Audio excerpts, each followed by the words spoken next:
Abatuye mu mujyi munini wa Goma mu burasirazuba bwa Kongo barimo guhunga nyuma y'uko umutwe wa M23 bivugwa ko ushyigikiwe n'u Rwanda uvuze ko wambuye uwo mujyi ingabo za Kongo.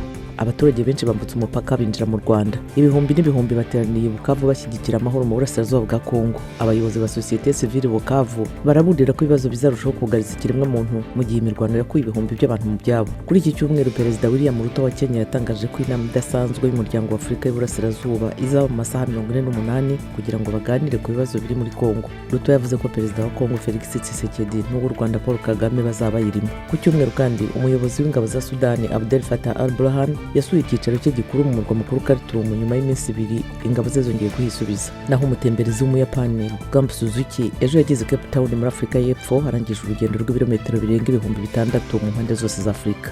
Suzuki yatangiye urwo rugendo nyafurika muri Kenya umwaka ushize.